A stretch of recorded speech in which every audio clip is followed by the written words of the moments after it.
साथियों नमस्ते, मैं डॉक्टर विजय कुमार माने, MD homeopathy, CEO modern homeopathy. Hanuman day के निमित्त से हम होम्योपैथी क्यों इस विषय पर बात करेंगे। मैं आपके सामने कुछ मुद्दे रखना चाहता हूं कि होम्योपैथी की ट्रीटमेंट ही क्यों लेना चाहिए।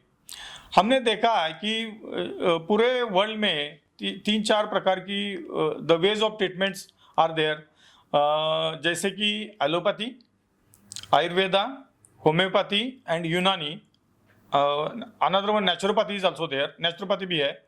तो ये जो ट्रीटमेंट वेज ऑफ ट्रीटमेंट है या ट्रीटमेंट के मेथड है, इसमें मैं ऐसा एज अ होम्योपैथिक डॉक्टर पिछले 25 साल से मैं काम कर रहा हूँ मॉडर्न होम्योपैथी के नाम से। अपने क्लिनिक्स भारत भर में अपने क्लिनिक्स है।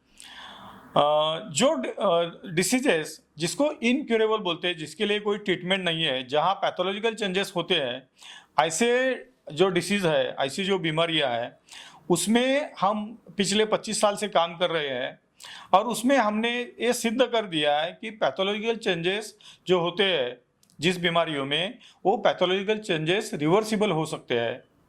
जैसे कि कैंसर में पैथोलॉजिकल चेंजेस हो सकते हैं, लिवर सिरोसिस में पैथोलॉजिकल चेंजेस हो सकते हैं, किडनी फेलियर में पैथोलॉजिकल चेंजेस हो सकते हैं, हार्ट डिसीज में पैथोलॉजिकल चेंजेस हो सकते हैं, रूमेटॉइड डिसीजेस में जैसे डिसीज ऑफ जॉइंट्स, उसमें पैथोलॉजिकल चेंजेस हो सकते हैं।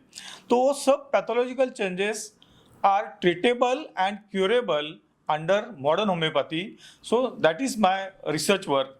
ये जो अपना रिसर्च है, पिछले 25 साल से हम उसके ऊपर काम कर रहे हैं। उससे ये सिद्ध हुआ है, जिसकी ज़्यादा जानकारी हमने हमारी वेबसाइट जो है www.modernhomeopathy.com उसके ऊपर दी है। हमारा यूट्यूब पे भी चैनल है मॉडर्न होम्योपैथी का, उसमें भी जानकारी दी है। उसमें हमने बीमारियां जैसे कि kidney failure, liver cirrhosis, heart disease, rheumatoid diseases, disease of joints, ये सब बीमारियां जो है उसकी जानकारी, उसके बारे में क्या ट्रीटमेंट हम कर सकते हैं उसकी जानकारी, कैसे ट्रीटमेंट कर सकते हैं उसकी जानकारी,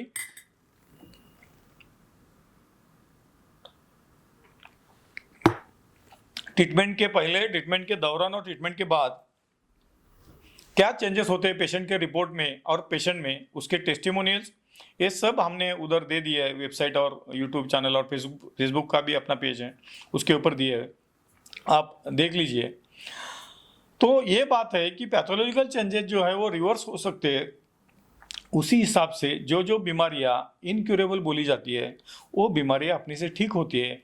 ये जो स्टैटिकल डाटा के साथ हमने दिया है, पिछले 25 साल का हमारा अनुभव ये बताता है कि पैथोलॉजिकल चेंजेस ये रिवर्स हो सकते हैं। होम्योपैथी की दवा क्यों, एक बात है कि होम्योपैथी की ट्रीटमेंट क्यों लेनी चाहिए। दूसरी एक बात है होम्योपैथी की ट्रीटमेंट क्यों लेनी चाहिए, क्योंकि होम्योपैथी की ट्रीटमेंट घर में रहकर आप खा सकते हो, अपने फैमिली के साथ रहकर आप खा सकते हो। उसमें हॉस्पिटलाइजेशन की ज़रूरत या नौबत सिर्फ 3-4% पेशेंट में आ सकती है, उससे ज़्यादा पेशेंट में नहीं है। Most of the time patient can take homeopathic treatment with their families and with under their roof of home. So homeopathy treatment लेने का जो कारण है, ये सबसे महत्वपूर्ण कारण है। घर में रहकर आप दवा खा सकते हो, उसका सबसे ज़्यादा फायदा ये है कि आपकी हॉस्पिटलाइजेशन की कॉस्ट बचेगी। आपको हॉस्पिटलाइजेशन करने की नौबत मोस्ट ऑफ द केसेस में नहीं आएगी। तीसरी बात है कि होम्योपैथी की दवा जो है वो लेना बहुत आसान है, मुश्किल कुछ भी नहीं है। आपके शरीर को हाथ भी नहीं लगाया जाता या कोई इंजेक्शन नहीं दिया जाता। सब कुछ होम्योपैथी की जो दवा है वो आप मुंह से ले सकते हो। तीसरी बात, होम्योपैथी की ट्रीटमेंट कॉस्ट इफेक्टिव है और लो कॉस्ट की ट्रीटमेंट है। कन्वेंशनल उपचार पद्धति के साथ कंपेयर किया तो आपको पता चलेगा कि होम्योपैथी की ट्रीटमेंट बहुत सस्ती है। कन्वेंशनल उपचार पद्धति में हॉस्पिटलाइजेशन का, आईसीयू का, आईसीसीयू का, दवाई का खर्चा बहुत कुछ हो जाता है और सामान्य आदमी वो ये नहीं अफोर्ड नहीं कर पाता। उसके वजह से ट्रीटमेंट नहीं ले सकते लोग, या समझो उसका रिजल्ट भी नहीं आता कि जो बीमारियां इनक्यूरेबल बोली जाती है वो ठीक नहीं होती। तो ये सब प्लस पॉइंट्स है जिसके वजह से मैं आपको सजेस्ट करूंगा कि आपने होम्योपैथी की ट्रीटमेंट लेनी चाहिए। फिर अगली बार नए विषय के साथ आपके साथ बात करेंगे।